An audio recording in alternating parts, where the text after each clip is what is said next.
Hello students, हम एक और ट्रायल बैलेंस जो है अब बनाएंगे।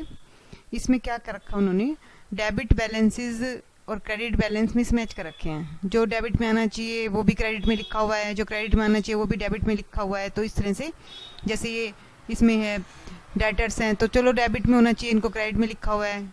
ऐसे मशीनरी को भी डेबिट में होना चाहिए। रिटर्न इनवार्ड, रिटर्न इनवार्ड का मतलब सेल्स रिटर्न, सेल्स रिटर्न क्या होता है, डेबिट में होती है। तो इस तरह से कुछ इसमें ना इन्होंने मिसमैच कर रखा है, तो हम इसको बिल्कुल करेक्ट करके बनाएंगे। सबसे पहले ओपनिंग स्टॉक है, उसके बाद ओपनिंग स्टॉक हमारा कहाँ जाएगा, corrected trial balance. Opening stock हमारा डेबिट में आ जाएगा,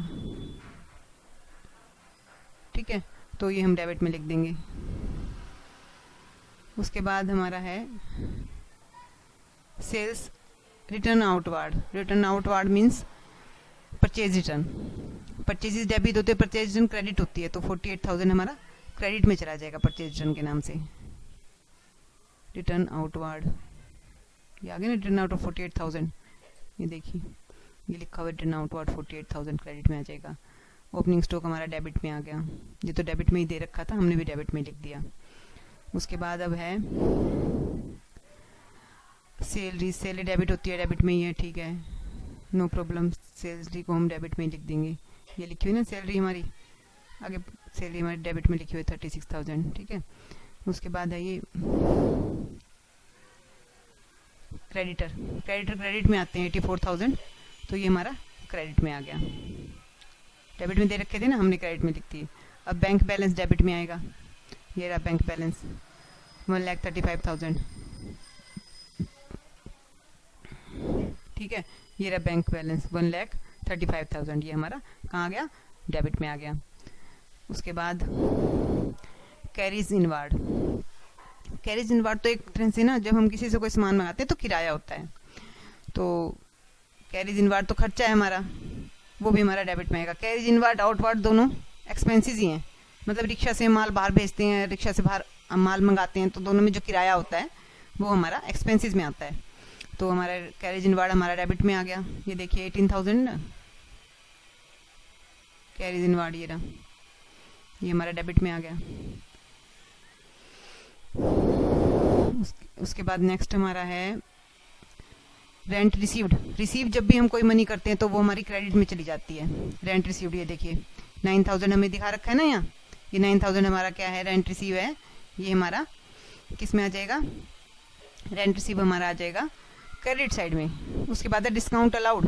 अलाउड हमारे लिए खर्चा होता है, तो डिस्काउंट अलाउड हमारा आ गया 6,000, जो है ये हमारा डेबिट में आ जाएगा, डेबिट में ही था, डेबिट में ही रहेगा। ये रहा हमारा डिस्काउंट अलाउड, ठीक है, ये हमारा डिस्काउंट अलाउड है। उसके बाद है परचेजेस। परचेजेस डेबिट में होता है, यहाँ भी डेबिट में ही दे रखा है, ये रहा डेबिट में परचेजेस। अब उस नेक्स्ट है हमारा बिल्स पेबल। बिल्स पेबल जो हमारा है वो हमारा खर्च होता है, बिल्स पेबल, तो वो हमें अगर रिसीवेबल होता तो डेबिट में आता, पेबल कहाँ जाएगा, क्रेडिट में जाएगा। ये देखो ये 60,000 जो है हमारा, ये क्रेडिट में आ गया। बिल्स पेबल इसने डेबिट में दे रखा है ना, लेकिन हम इसको क्या करेंगे, अब क्रेडिट में लिखेंगे। ये हमारा 60,000 जो है बिल्स पेबल है, क्रेडिट में आ गया। अब डेटर्स, डेटर्स डेबिट में होने चाहिए, 45,000 ये डेबिट में आ गए, ठीक है। नेक्स्ट अब हमारा है कैरेज आउटवार्ड, ये भी एक्सपेंसेस है। कैरेज आउटवार्ड 15,000, ये देखो कैरेज आउटवार्ड ये डेबिट में आएंगे, क्रेडिट में दे रखे थे। उसके बाद कैपिटल, कैपिटल क्रेडिट में जाती है, तो हमारी कैपिटल कहाँ आ गई, 1,65,600, ये हमारी क्रेडिट में आ गई, तो क्रेडिट में ही थी, क्रेडिट में ही रहेगी, ठीक है ना, इससे हमारा ठीक कॉलम में थी। अब आगे चलेंगे, हमारी ये मशीनरी डेबिट में आएगी। रिटर्न मशीनरी, ये रही मशीनरी 54,000, ठीक है, हमारी डेबिट में आ गई। उसके बाद है रिटर्न इनवार्ड। रिटर्न इनवार्ड का मतलब होता है सेल्स रिटर्न। सेल्स रिटर्न भी हमारी डेबिट में आती है।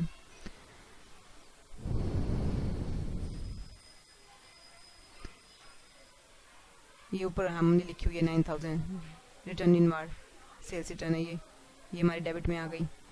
अब इंश्योरेंस क्लेम रिसीव। रिसीव हम कुछ भी करेंगे, कहाँ जाएगा, क्रेडिट में 12,000, इंश्योरेंस क्लेम की जगह इन्होंने लिख दिया डिस्काउंट रिसीव्ड, तो आप इंश्योरेंस क्लेम में हमें वो क्रेडिट में दिखेंगे, इंश्योरेंस क्लेम रिसीव्ड के नाम से भी आप लिख सकते थे इसको। तो उसके बाद है ट्रेड एक्सपेंसेस 18,000, एक्सपेंसेस सारे हमारे डेबिट में आएंगे। नेक्स्ट है हमारा सेल्स क्रेडिट में चला जाएगा 4,20,000। उसके बाद नेक्स्ट है हमारा बिल्डिंग डेबिट में आ जाएगा। तो इस तरह से हमने इसको सही कॉलम्स में करके और इसको टोटल कर देंगे, मैच हो जाएगा टोटल। तो इसका मतलब हमारा ट्रायल बैलेंस क्या है, प्रिपेयर है।